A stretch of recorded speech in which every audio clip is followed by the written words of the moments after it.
आप देख रहे हैं LN न्यूज। हाँ? नहीं, सब इकट्ठा है तो सेफ है। जी सर। नहीं, आपका जो है जो सीएम है, हाँ उनसे बड़े गहरे संबंध है।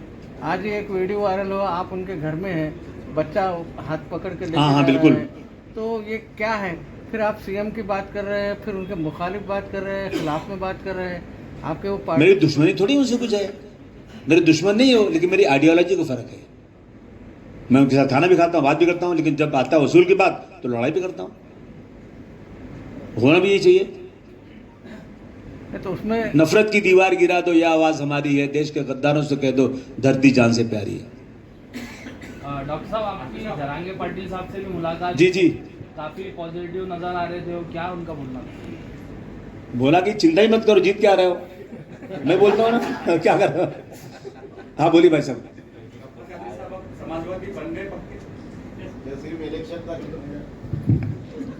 देखिए, आपका सवाल यह है कि आमतौर पे उम्मीदवार टिकट रहता है, बाद में गायब हो जाता है। मैंने मेरे 20 साल के सियासी के आगे में ऐसी कोई हरकत नहीं की। मैं एक मौका मुझे बात करने का मिला है। अबू आसिम आजिम साहब को बहुत ज़माने से जानता हूँ, उनका मेरे दिल में बहुत इज्जत भी है, और भाई भी बहुत इज्जत और एहतराम से हमको साथ में रखते हैं। एक बात मैं कहना चाहता हूँ, समाजवादी पार्टी में आने के बाद मैंने ये तय किया है, वैसे मैं भी अब 67 साल का हो चुका हूँ, शायद ये मेरी ज़िंदगी का आखिरी इलेक्शन होगा। जो भी है, इंशाअल्लाह ताला समाजवादी का दामन नहीं छोड़ेंगे। अबू आसिम आजमी की क़ियादत में अपना सियासी सफ़र महाराष्ट्र में और हिंदुस्तान में अखिलेश यादव की क़ियादत में पूरा करेंगे इंशाअल्लाह ताला। अरे ला रहे थे भाई, तय हो गया था, 3 दिन यहाँ रहने वाले थे। सुनिए ना, बहुत तो अखिलेश भाई बोले आसिम भाई 4 दिन रहूँगा, 13 तारीख को इलेक्शन, 12 को जो है ना, 11 को इलेक्शन लास्ट हो जाएगा, 12 को आ जाऊँगा। लेकिन इन लोगों ने 13 वाला इलेक्शन 20 कर दिया, और वहाँ बड़ी लंबी लड़ाई है। हाँ हाँ,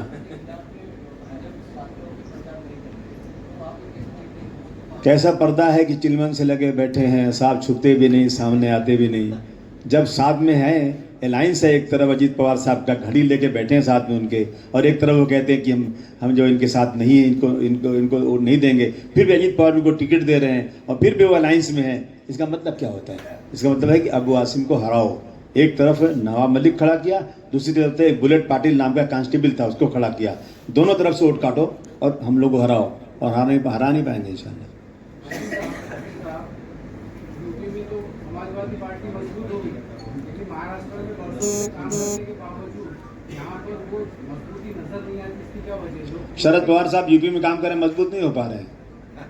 लालू जी भी यहाँ आ रहे हैं, महाराष्ट्र में मजबूत नहीं हो पा रहे हैं। लेकिन समाजवादी पार्टी एक राज्य की पार्टी होने के बाद भी इतना है कि आप हमारी बातें सुन रहे हैं, हमारा निशान हर जगह जा चुका है, और हमारा संघर्ष जारी है। हमारे एमएलए भी हैं, बिना हमसे बात किए कोई पार्टी आगे जाती भी नहीं। इतना तो हमारी ताकत आ चुकी है भाई। आज जमानत जब्त होगी।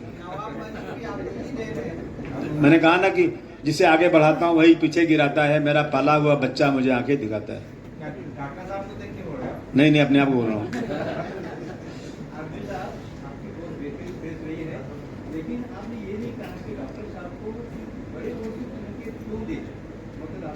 इसलिए देना चाहिए कि नहीं, पिछली बार ना जब डॉक्टर साहब कम वोट मिला ना, पब्लिक बोलने लगी अब पछता है होत क्या जब चिड़िया चुग गई खेत। बोले अब की चांस आना तो डॉक्टर साहब आपको बताता हूँ, अब की चांस आने तो अफसोस हो गया, हाथ मल के रह गए। अब वो चांस आ गया, मतदाता अब की पक्का वोट देंगे। Thank you sir, thank you sir. BJP ने सामने रखा है, डोमिनेट मैं करता हूँ, मेरे सामने कौन डोमिनेट करेगा? जिसे आगे बढ़ाता हूँ वही पीछे गिराता है, मेरा पाला हुआ बच्चा मुझे आगे दिखाता है। तो आप जो है, आप 2 जगह से अपने कैंडिडेट को उतारे। मालेगांव में भी जो है आप वहाँ के भी कैंडिडेट को जो गिराने की कोशिश नहीं, गिराने के नहीं। आप वहाँ पर भिवंडी में भी वही हरकत कर रहे हैं। क्या हरकत कर रहा तो हूँ? आप जो है कोई एक उस पे नहीं है, आपकी पार्टी का जो है बताइए कि भाई कहाँ हमारी पार्टी का जो है स्टेटस कायम है। सुन लीजिए सर, सब बता दूंगा जो पूछेंगे आप।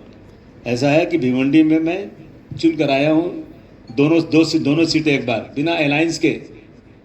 भिवंडी भी चुन के आया था और बम्बई भी चुन के आया था भिवंडी, और भिवंडी की ईस्ट और वेस्ट दोनों चुन के आया था। वो सीट पे मेरा हक है, किसी का हक नहीं है। वहाँ क्यों जाते हैं बार बार वहाँ वोट काटने के लिए? मेरा बेटा खड़ा हुआ भिवंडी में, उसके सामने क्यों खड़ा किया आपने? मेरे सामने गोंडी में क्यों खड़ा किया आपने? आप जाकर यूपी में जाकर आप वोट काटते हैं? वोट कटुआ लोग मुझसे ये बात कर सकते हैं क्या? भाजपा को मदद करने के लिए आम आदमी काम कर रहे हैं और देवेंद्र फडणवीस के कहने पे सूचना कर रहे हैं, ऐसा इंटरव्यू। कौन है ये?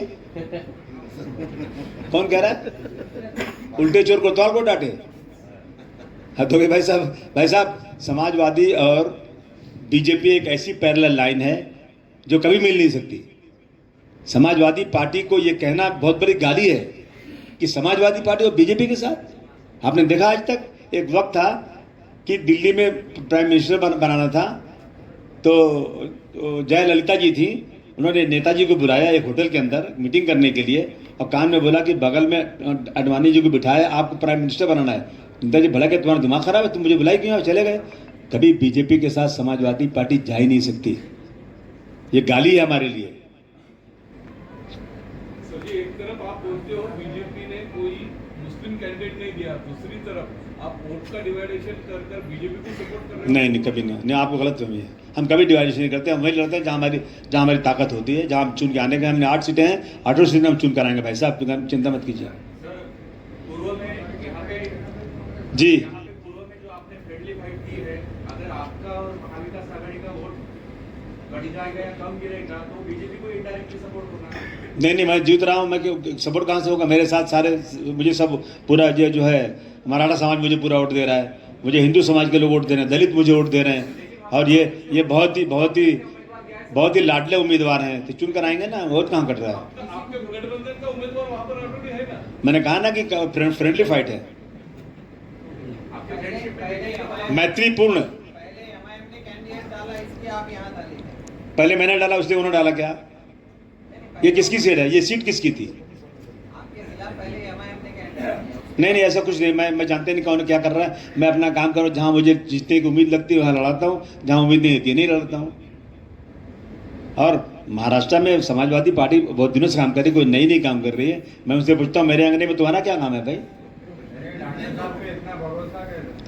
भरोसा है ना, अच्छे आदमी इसलिए।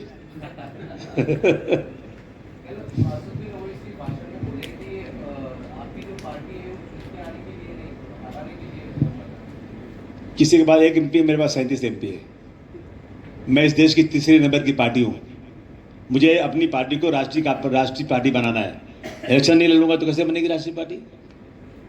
और ज़रूरत है आज श्री अखिलेश यादव जी का चेहरा देश में एक नुमाया चेहरा है, और मुलायम सिंह यादव जी जो इस देश के सबसे बड़ी पॉलिटिकल फैमिली थी, नेताजी के बेटे अखिलेश जी है, और जो 2012-17 तक जो काम कर दिया अखिलेश जी यूपी में, मैं समझता हूँ कोई नहीं कर सकता। मैं आज आ रहा था, मैं जो रोड है ना, ये बना हुआ समृद्धि रोड, गाड़ी साले ऐसे हो रही है। आप चलो जरा, एक में चल जाओ। जब बना था रोड ना, तो प्रेस के लोगों ने पूरे फुल गिलास भर के पानी रखा, और गाड़ी 10, 20, 30, 40, 50, 100 तक पहुंची ना, पानी हिला नहीं।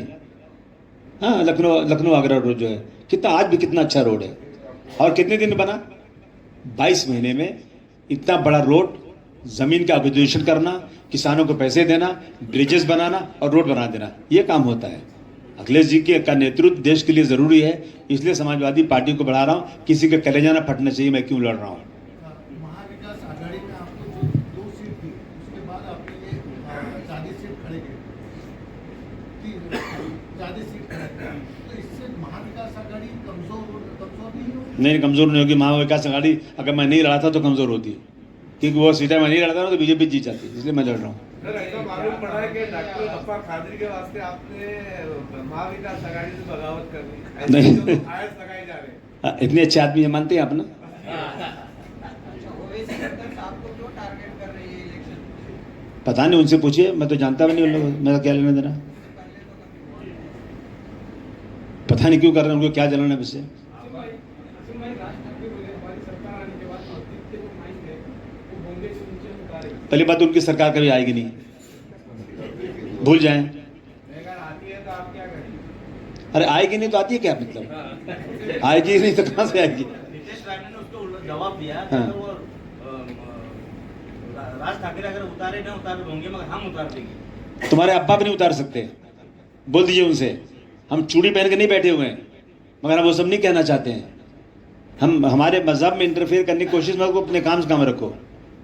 ये इसको तो नोट करना चाहिए, इलेक्शन कमीशन को नोट करना चाहिए, इसको सुप्रीम कोर्ट को सो मोटो होना चाहिए। अगर मैं कह दूं किसी की इबादत गाह के बारे में तो खून खराब हो जाएगा देश के अंदर। हम ही को कातिल कहे कि दुनिया हमारा भी कत्लेआम होगा, हम ही कुएं खोदते फिरेंगे और पानी वही हमें पे हराम होगा। मुझे डर है कि यही ज़हनियत रही तो इस देश में ना कोई अब्दुल कलाम होगा ना कोई अब्दुल हमीद होगा। ठीक है। तो माइनॉरिटी के स्टूडेंट को स्कॉलरशिप नहीं दी जा रही है। नहीं दी जा रही है। हाँ तो ये कौन लोग बैठे हैं, ये दुश्मन हैं, ये मुसलमानों के साथ लगातार जुल्म का। इसीलिए तो हम निकले हैं, इसीलिए तो हमने बनाया महाविकास अघाड़ी, इसीलिए तो जो इंडिया अलायंस बना, ताकि सब इकट्ठा रहो। बंटोगे तो कमजोर हो जाओगे, सब एक साथ रहो। और ये हुआ एक साथ में आने के बाद कि 10 साल के बाद पहली इनकी बिल फेल हुई वहां पे, मुंह की खाया इन्होंने, जो ये वक्फ बोर्ड का बिल आया था।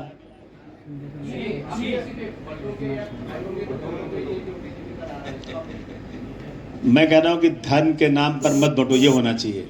और बंटोगे तो कमजोर होगे, बंटोगे एक साथ जुड़ोगे तो मजबूत होगे। लेकिन आसिम भाई आप ये मैं बनना चाहता हूं लेकिन बड़ा मुश्किल है, बन नहीं पाऊंगा।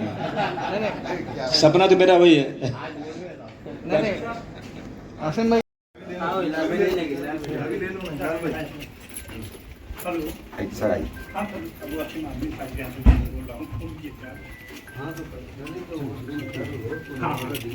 भाई लखनऊ पार्टी ऑफिस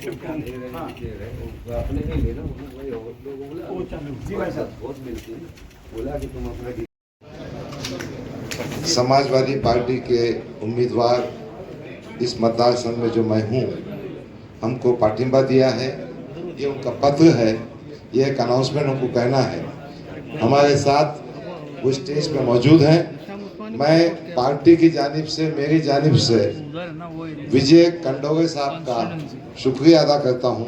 और विजय कंडोगे साहब वो लेटर हमारे अबू आसिम आजमी साहब के हाथ में दे रहे हैं। शुक्रिया, थैंक यू। नॉर्थ इंडियन, सही बात है। तमाम पत्रकार भाइयों का मैं दिल की गहराई से शुक्रिया अदा करता हूं। बहुत बहुत धन्यवाद, शुक्रिया, थैंक यू।